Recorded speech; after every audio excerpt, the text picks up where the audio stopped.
Whatever the mind of man can conceive and believe, it can achieve. Chapter 3. Desire, the starting point of all achievement. The first step toward riches. When Edwin C. Barnes climbed down from the freight train in West Orange, New Jersey, he may have resembled a tramp, but his thoughts were those of a king. As he made his way from the railroad tracks to Thomas A. Edison's office, his mind was at work. He saw himself standing in Edison's presence. He heard himself asking Mr. Edison for an opportunity to carry out the one consuming obsession of his life, a burning desire to become the business associate of the great inventor. Barnes' desire was not a hope. It was not a wish. It was a pulsating desire which transcended everything else. It was definite. A few years later, Edwin C. Barnes again stood before Edison, in the same office where he first met the inventor. This time, his desire had been translated into reality. He was in business with Edison. The dominating dream of his life had become a reality. Barnes succeeded because he chose a definite goal, placed all his energy, all his willpower, all his effort. He put everything he had into achieving that goal. 5 years passed before the chance he had been seeking made its appearance. To everyone except himself, he appeared to be just another cog in the Edison business wheel. But in Edwin Barnes' own mind, he was the partner of Edison every minute from the very day that he first went to work there. It is a remarkable illustration of the power of a definite desire. Barnes won his goal because he wanted to be a business associate of Mr. Edison's more than he wanted anything else. He created a plan by which to attain that purpose, and he burned all bridges behind him. He stood by his desire until it became the dominating obsession of his life, and finally, a fact. When he went to West Orange, he did not say to himself, "I will try to induce Edison to give me a job of some sort." He said, "I will see Edison and put him on notice that I have come to go into business with him." He did not say, "I will keep my eyes open for another opportunity in case I fail to get what I want in the Edison organization."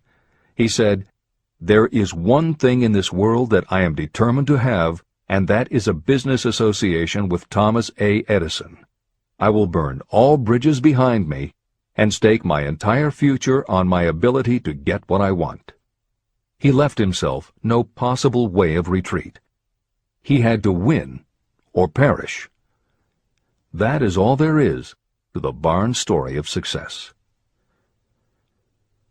Allow yourself no retreat. A long while ago, a great warrior faced a situation in which he had to make a decision that ensured his success on the battlefield. He was about to send his armies against a powerful foe whose men outnumbered his. He loaded his soldiers into boats, sailed to the enemy's country, and unloaded the soldiers and equipment. Then he gave the order to burn the ships that had carried them. Addressing his men before the first battle, he said, "You see the boats going up in smoke. That means we cannot leave these shores alive unless we win. We now have no choice. We win or we perish." They won. Every person who wins in any undertaking must be willing to burn his ships and cut all sources of retreat. That is the only way you can be sure of maintaining the state of mind known as a burning desire to win. It is essential to success.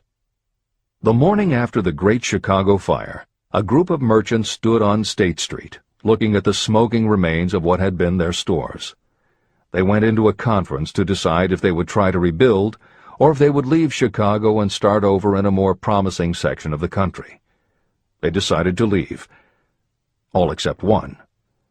The merchant who decided to stay and rebuild pointed a finger at the remains of his store and said, "Gentlemen, on that very spot I will build the world's greatest store, no matter how many times it may burn down." That was in 1871. The store was built. It still stands there today. The Marshall Field's department store is a towering monument to the power of that state of mind known as a burning desire. The easy thing would have been for Marshall Field to do exactly what his fellow merchants did. When the going was hard and the future looked dismal, they pulled up and went where the going seemed easier. Mark well this difference between Marshall Field and the other merchants. It is that difference which distinguishes those who succeed from those who fail. Every human being old enough to understand the value of money wishes for it, but wishing will not bring riches. Desiring riches, with a state of mind that becomes an obsession, then planning definite ways and means to acquire riches, and backing those plans with persistence, a persistence which does not recognize failure, that's what will bring riches. Editor's comments. In other of his writings, Napoleon Hill uses the term definiteness of purpose as being interchangeable with desire. The following explanation is adapted from the Napoleon Hill Foundation's book, Believe and Achieve. Desire, or definiteness of purpose, is more than goal setting. In simplest terms, your desire is your roadmap to achieving an overall career objective. Your goals represent specific steps along the way.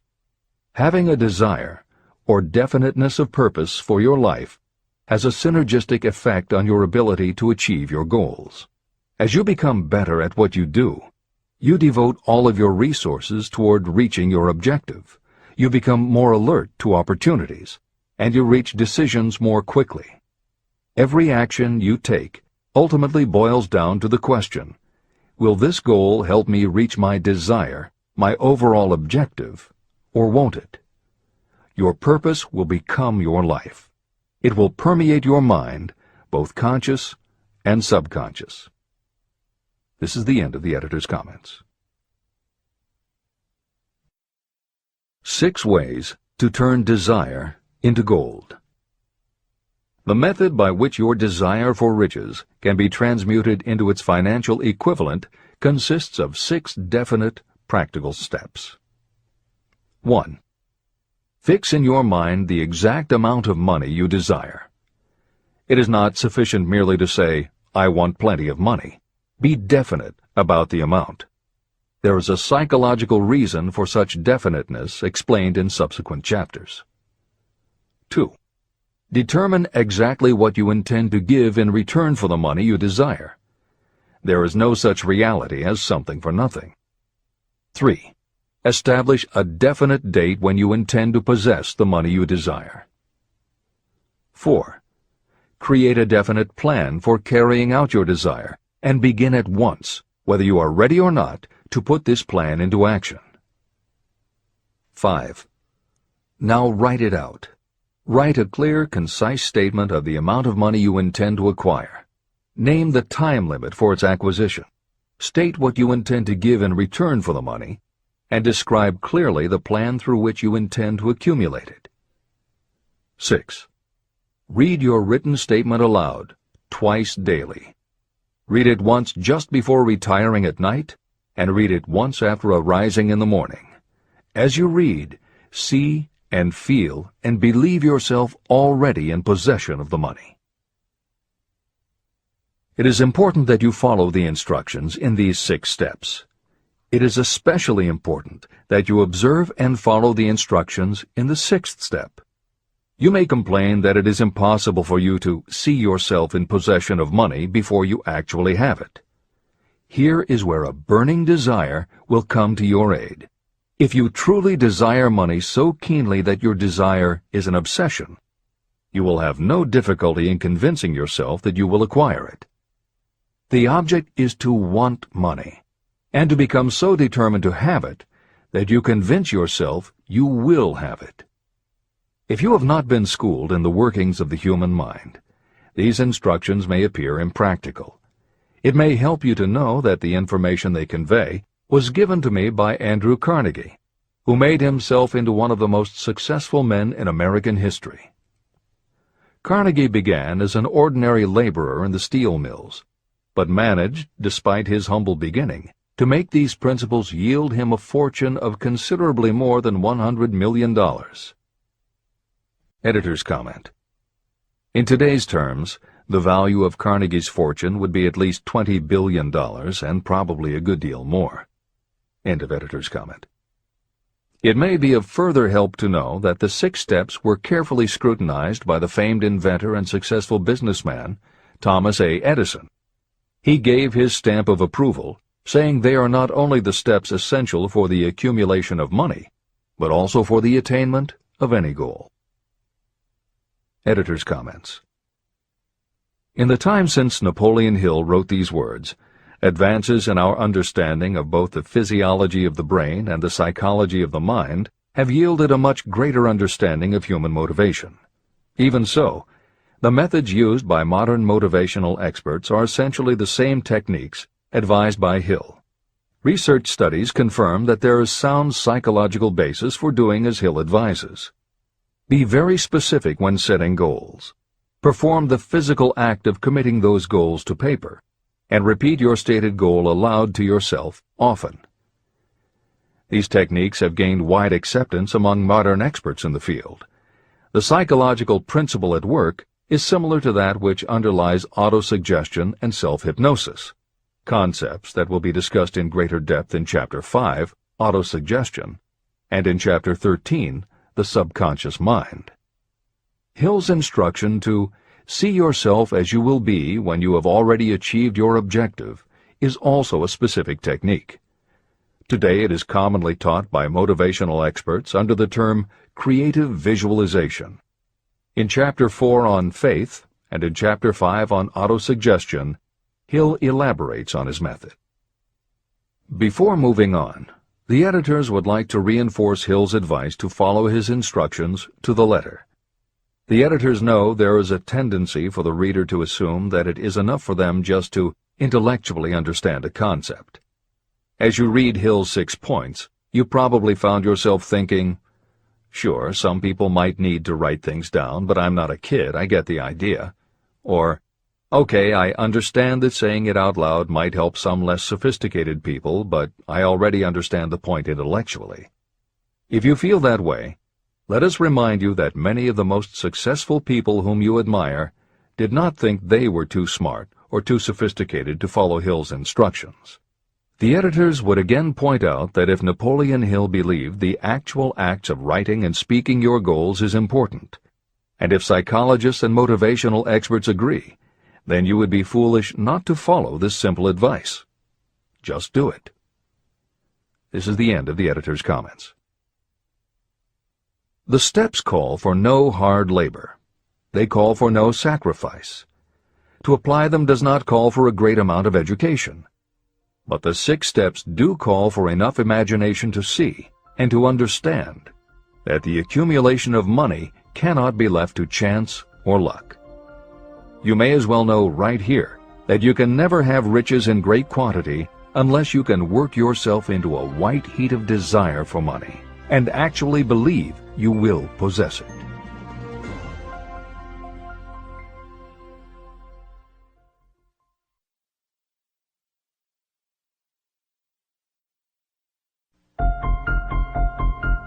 The power of great dreams. If you are in this race for riches, you should be encouraged by the following truth. The world in which we live is demanding new ideas, new ways of doing things, new leaders, new inventions, and new methods, styles, versions, and variations of everything all the time. Behind all this demand for new and better things, there is one quality that you must possess to win, and that is definiteness of purpose, the knowledge of what you want, and a burning desire to possess it. If you truly desire riches, remember that the real leaders of the world have always been people who harnessed and put into practical use the intangible, unseen forces of opportunity. Leaders are the people who convert those opportunities into cities, skyscrapers, factories, transportation, entertainment, and every form of convenience that makes things easier, faster, better, or just make life more pleasant. In planning to acquire your share of the riches, don't let anyone put you down for being a dreamer. To win the big stakes in this changing world, you must catch the spirit of the great pioneers, whose dreams have given to civilization all that it has of value. It is that spirit which serves as the lifeblood of our own country, your opportunity and mine to develop and market our talents. A burning desire to be and to do is the starting point from which the dreamer must take off. Dreams are not born of indifference, laziness, or lack of ambition. If the thing you wish to do is right, and you believe in it, go ahead and do it. Never mind what they say if you meet with temporary defeat. They do not know that every failure brings with it the seed of an equivalent success. Marconi dreamed of a system for sending sound from one place to another without the use of wires.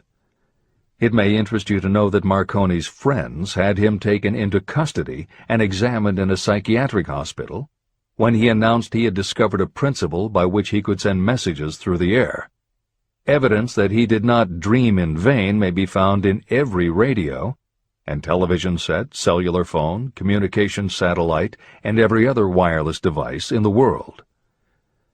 Fortunately, the dreamers of today fare better. Today, your world is filled with an abundance of opportunity that the dreamers of the past never knew. If you doubt this is true, if you are feeling crushed because of a recent failure, you are about to learn how your failure can be your most valuable asset. Almost everyone who succeeds in life gets off to a bad start and passes through many heartbreaking struggles before they arrive. The turning point in the lives of those who succeed usually comes at the moment of some crisis, through which they are introduced to their other selves. Editor's comments. Napoleon Hill's concept of the other self is mentioned elsewhere in Think and Grow Rich, but he does not comment on it extensively. The following elaboration is taken from his later writings. You've been thinking about your losses to the exclusion of everything else. The more you concentrate on them, the more you attract other losses. Stop thinking about them, and make up your mind that you are going to benefit from your experience.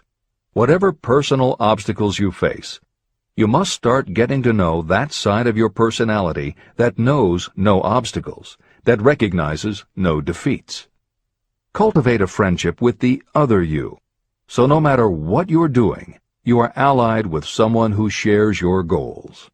All the philosophy and advice about persuading others will be much more useful to you if you practice it yourself. This is the end of the editor's comment. Sidney Porter discovered the genius that slept within his brain only after he had met with great misfortune. He was found guilty of embezzlement and confined to a prison cell in Columbus, Ohio, and it was there that he became acquainted with his other self. He began to write short stories. Then, while locked in his cell, he began to sell those stories to magazines under the pen name O. Henry. Through the use of his imagination, he discovered himself to be a great author instead of a miserable criminal and outcast. By the time he was released from prison, O. Henry was the most popular short story writer in the country. Editor's comments. More recently, in another prison, another kind of writer met his other self, and country music gained one of its most talented songwriters and biggest stars. As a kid, Merle Haggard's family home was a converted boxcar in Bakersfield, California. After his father died when Merle was 9, more often than not, home for young Merle was a series of juvenile detention centers. At 16, he quit school, and for the next 4 years the only mark Merle Haggard made in the world was a rap sheet for stolen cars, burglaries, and bogus checks. By the age of 20, he was serving time in San Quentin and gaining a reputation as a hard-case con. Then he met his other self. Inspired by a concert Johnny Cash played for the inmates, plus conversations with men on death row and the time he spent in solitary confinement, Haggard learned that he had another self, and that self had something to say through his music. When he got out of solitary, Haggard asked for the hardest job the prison had to offer. He enrolled in night school courses at the prison, straightened himself out, and won his parole after 2.5 years. He went back to Bakersfield and dug ditches during the day so he could polish his songwriting and performing at night. Within 3 years, he had a recording contract. Within 5 years, he had his first top 10 hit, and has since gone on to become one of the most influential voices in modern country music. This is the end of the editor's comments. Thomas Edison dreamed of a lamp that could be operated by electricity, and he began where he stood to put his dream into action. He failed more than 10,000 times. Despite his failures, he stood by that dream until finally he was driven to the discovery of the genius that slept within his brain. Editor's comments. Dean Kamen got to know his other self very early in life. While he was a teenager, Kamen started his own company, building and selling control systems for automated sound and light shows. He was still in high school when he got the contract to automate the Times Square New Year's Eve ball. Though he went on to attend university, he never bothered to graduate because he was too busy working on something he called auto-syringe, the first wearable infusion pump for administering drug therapies. His invention was hailed as a medical landmark, as were many of his other breakthroughs, which include a revolutionary kidney dialysis machine, an insulin pump for diabetics, an improved stent used for heart patients, and more than 150 other devices he has patented. One day, seeing the difficulty a man in a wheelchair was having getting up a curb, Kamen set his mind to creating a device that would liberate people confined to wheelchairs. The result is the iBot, a revolutionary wheel device that uses computers and a system of stabilizing gyroscopes that imitate the working of the human body. It not only goes over curbs, but it will even go up and down stairs, travel over almost any kind of rough ground, and will allow the user to raise themselves eye to eye with a standing person. And it does it all without the user having to get out of the device or needing anyone's assistance. In 2001, Kamen hit the front pages when he introduced the Segway, a one-person people mover based on his iBot technology. It's a two-wheel scooter-like device that zips and zooms forward, backward, left, right, and comes to a stop without the rider doing anything more than barely shifting his or her body. It is so sensitive that it is almost as though it obeys the user's thoughts. The Segway may be a world-changing invention, with possible applications for work and travel that stagger the imagination. As this is being written, the Segway is already being used to navigate large warehouses and is being tested by police departments and postal employees. While traffic cops and City Hall wrangle over whether the Segway belongs on the sidewalk or the road, Dean Kamen is dreaming a new dream. This time, the dream is an invention that may literally bring light to some of the darkest corners of the earth. Kamen has developed a non-polluting electric generator that can use almost anything as fuel. But here's the extraordinary part. He has created a revolutionary closed system so that the engine's heat is used to purify 10 gallons of drinkable water every hour. This amazing invention could bring safe drinking water to parts of the world where contaminated water kills millions, and at the same time, it will provide a source of cheap, reliable electric power. Dean Kamen is not some academic hidden in a lab somewhere. Kamen is an inventor. But like Thomas Edison, he is also an entrepreneur and businessman, creating and marketing devices that are changing the public perception of what an inventor is. This is the end of the editor's comments. Henry Ford, poor and uneducated, dreamed of a horseless carriage. He went to work with what tools he possessed without waiting for opportunity to favor him, and now evidence of his dream belts the entire earth. He put more wheels into operation than any man who ever lived, because he was not afraid to back his dreams. Editor's comments. Stephen Jobs and Steve Wozniak, two university dropouts, dreamed of making and selling computers that the average person could use. Like Ford, Working with the tools they possessed, they built the first Apple computer in the Jobs family garage. And like Ford, they weren't afraid to back their dreams. After showing their prototype to a local retailer, they got an order for 25 machines. Jobs sold his Volkswagen, and Woz sold his expensive Hewlett-Packard scientific calculator to raise $1,300 to start their new company. They took the money, convinced the local electronics suppliers to grant them a line of credit, and started production of the Apple I. They revolutionized the computer hardware and software industry. Released in 1976 and priced at $666, the Apple I earned them $774,000. 2 years later, they introduced the Apple II, which in the next 3 years earned $140 million. In 1980, Apple went public, and after the first day of trading, the company had a market value of $1.2 billion. Wozniak left the company in 1981, but Jobs pushed through the development of the Macintosh in 1984. In 1985, Jobs left too, but in 1998 he came back to Apple to revitalize the floundering company with the creation of the iMac computers, the animation company Pixar, the iPod, and iTunes. In presenting stories of contemporary successes, the editors have followed Hill's style of using real people to illustrate the principles of success.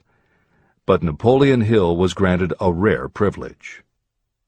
Unlike anyone before or after, he had the opportunity to personally meet the most powerful and successful people and learn firsthand the dreams that inspired them, the obstacles that confronted them, and how they found the courage within themselves to overcome their failures.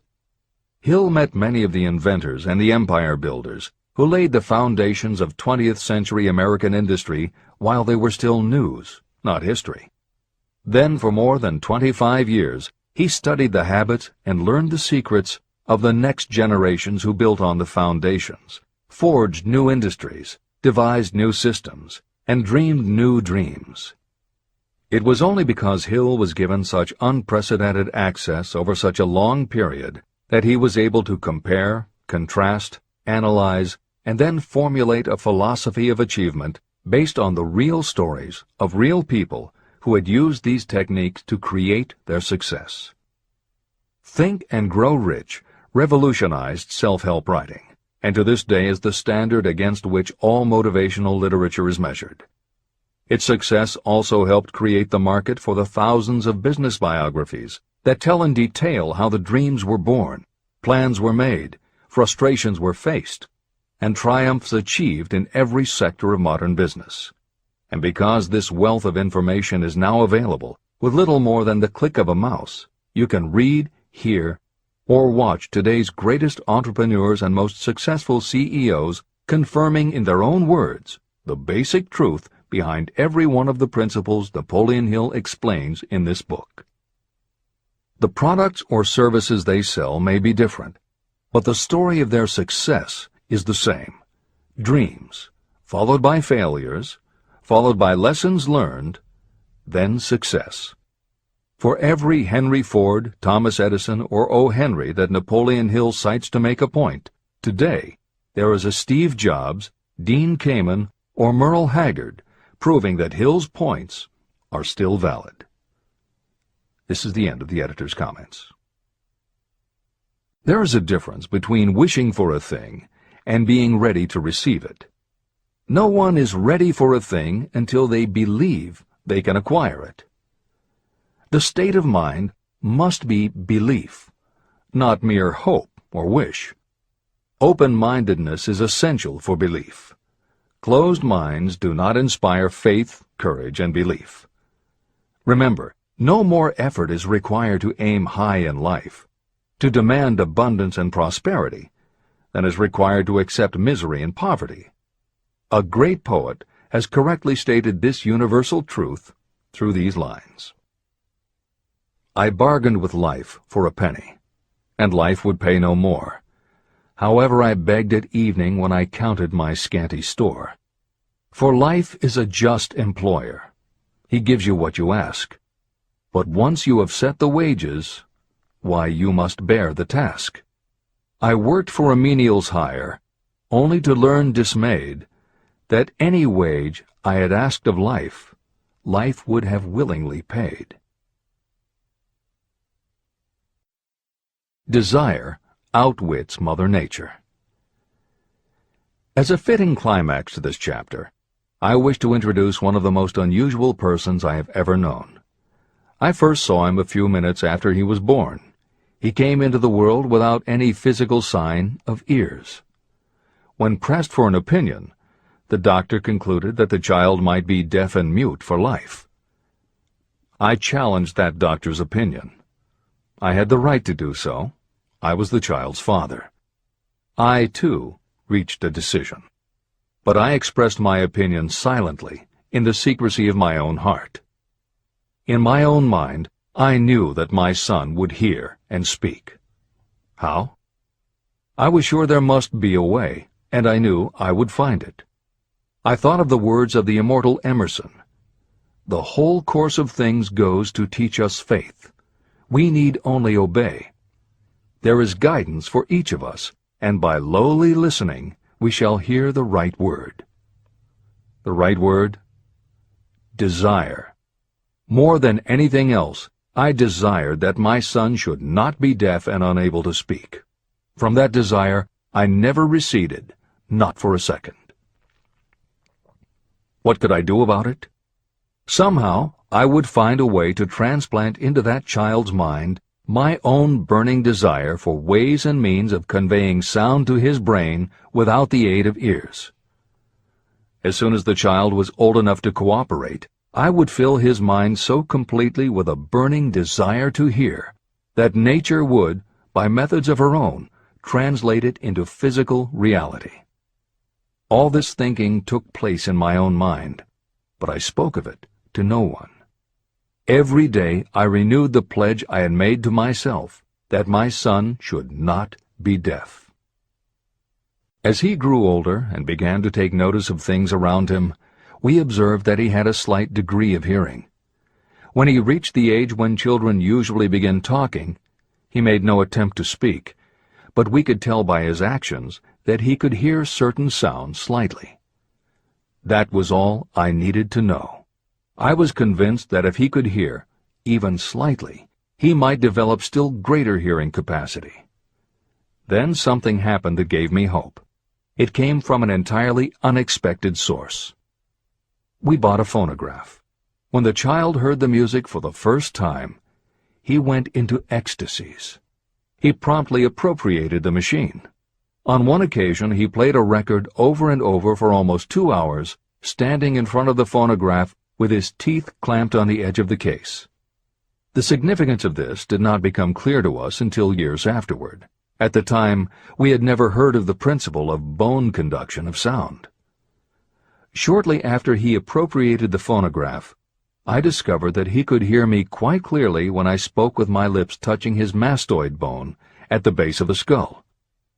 Having determined that he could hear the sound of my voice plainly, I began immediately to transfer to his mind the desire to hear and speak.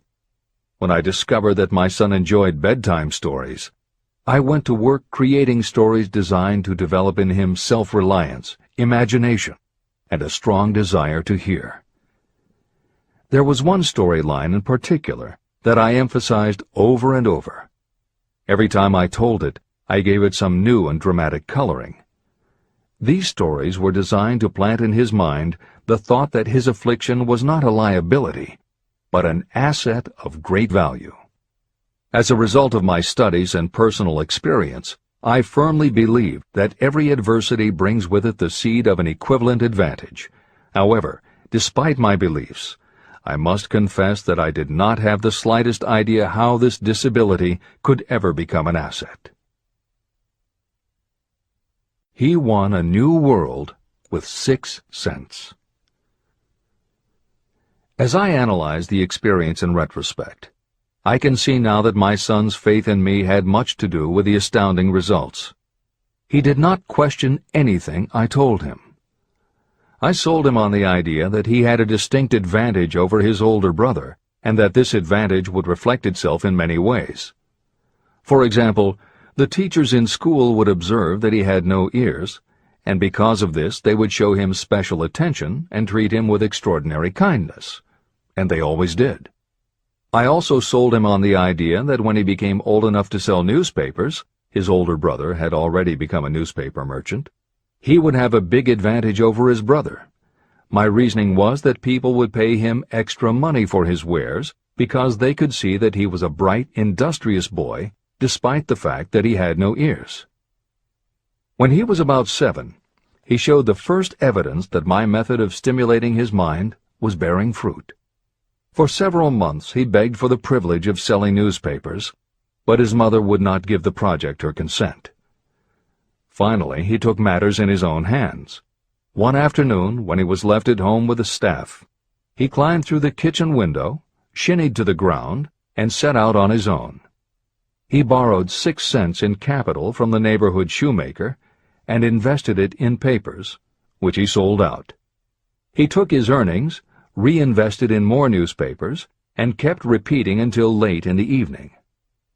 After balancing his accounts and paying back the 6 cents he had borrowed from his banker, he had a net profit of 42 cents. When we got home that night, we found him in bed asleep with the money tightly clenched in his hand. His mother opened his hand, removed the coins, and cried. Of all things! To me it seemed she was crying over her son's first victory. My reaction was the reverse. I laughed, for I knew that my endeavor to plant in my son's mind an attitude of faith in himself had been successful. His mother saw in his first business venture a little deaf boy who had gone out in the streets and risked his life to earn money. I saw a brave, ambitious, self-reliant little businessman whose stock in himself had been increased 100%. He had gone into business on his own initiative and had won.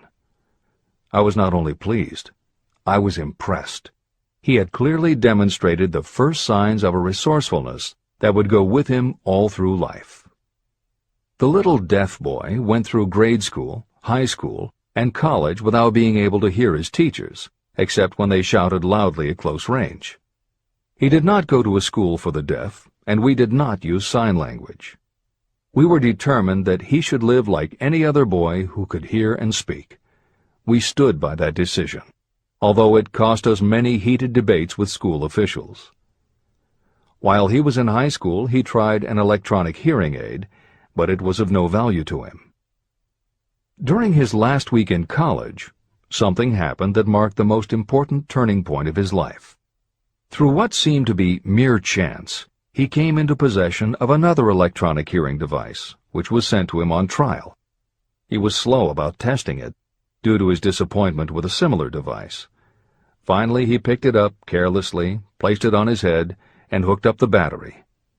Suddenly, as if by magic, his lifelong desire for normal hearing became a reality.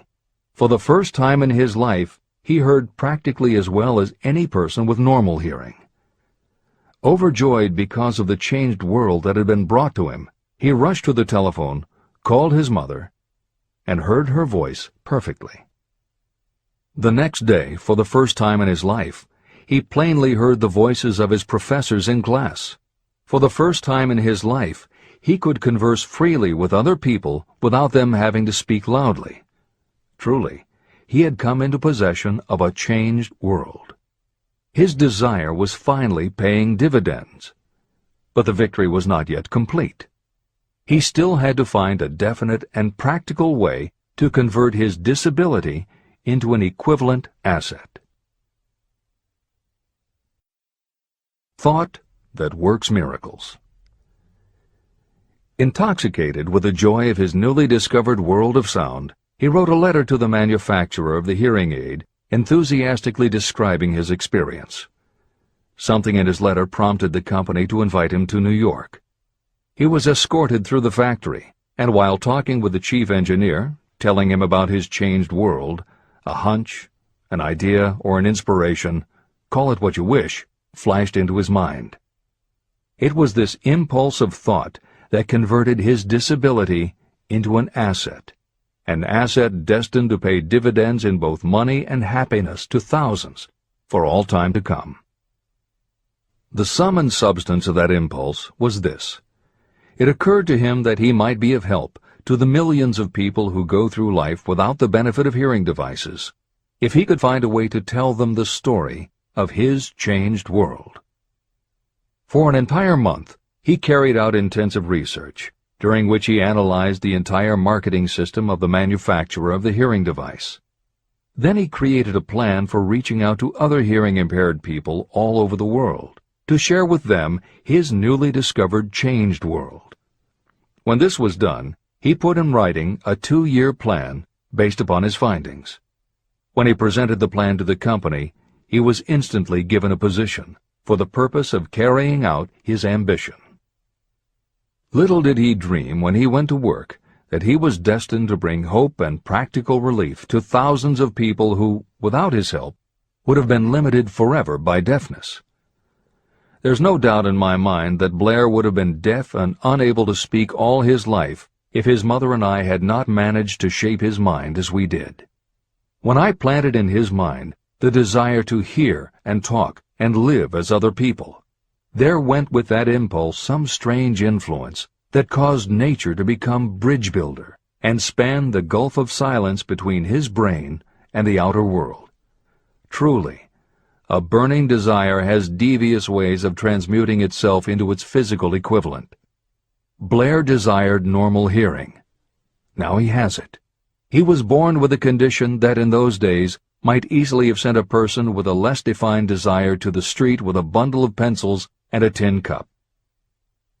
The little white lie I planted in his mind when he was a child, by leading him to believe his impaired hearing would become a great asset, has justified itself. I am convinced it is a fact that there is nothing, right or wrong, that belief plus burning desire cannot make real. These qualities are free to everyone. Editor's comments. As Napoleon Hill was finishing this chapter on desire, it was reported that the famed opera singer Madame Schumann-Heink had died. A passage in her obituary struck Hill as being so appropriate to the subject of this chapter that he was moved to comment as follows. End of editor's comment. One short paragraph in the newspaper story about the famed opera singer Madame Schumann-Heink gives the clue to this unusual woman's stupendous success. I quote the paragraph because the clue it contains is none other than desire. Early in her career, Madame Schumann-Heink visited the director of the Vienna Court Opera to have him test her voice. But he did not test it. After taking one look at the awkward and poorly dressed girl, he exclaimed, none too gently, "With such a face, and with no personality at all, how can you ever expect to succeed in opera? My good child, give up the idea. Buy a sewing machine and go to work. You can never be a singer." Never is a long time. The director of the Vienna Court Opera may have known much about the technique of singing, but he knew little about the power of desire when it assumes the proportion of an obsession. If he had known more of that power, he would not have made the mistake of condemning genius without giving it an opportunity. Editor's comments. Although few readers of this edition will be familiar with Madame Schumann-Heink, every reader knows a half-dozen similar stories. It is true for every generation and every kind of music. At some time, even the biggest stars were failures. At some time, someone told them they weren't good enough. But every one of those times that they failed, their desire was bigger than their failure. That is why you know their stories.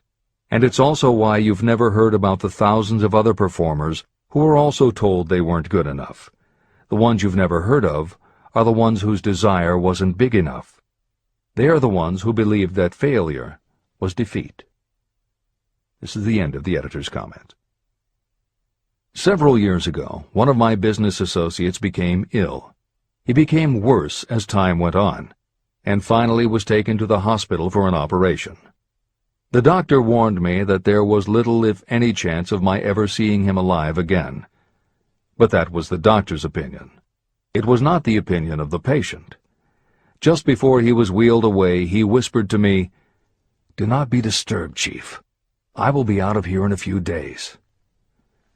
The attending nurse looked at me with pity, but the patient did come through safely.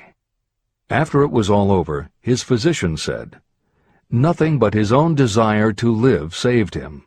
He never would have pulled through if he had not refused to accept the possibility of death." Editor's comments.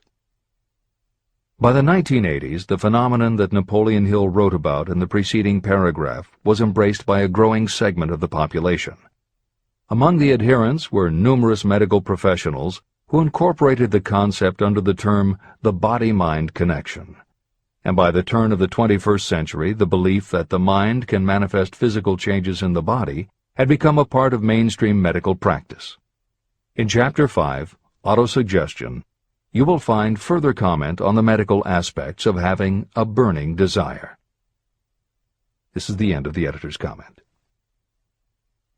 I believe in the power of desire backed by faith in yourself, because I have seen this power lift people from lowly beginnings to places of power and wealth. I have seen it rob the grave of its victims. I have seen it serve as the medium by which people staged a comeback after having been defeated in 100 different ways. And I have seen it provide my own son with a normal, happy, successful life, despite nature's having sent him into the world without ears. How can you harness and use the power of desire? The first part of the answer is in the technique at the beginning of this chapter. You will learn more about it in the next and subsequent chapters of this book. Through some strange and powerful principle, nature wraps up in the impulse of strong desire that something that recognizes no such word as impossible, and accepts no such reality as failure.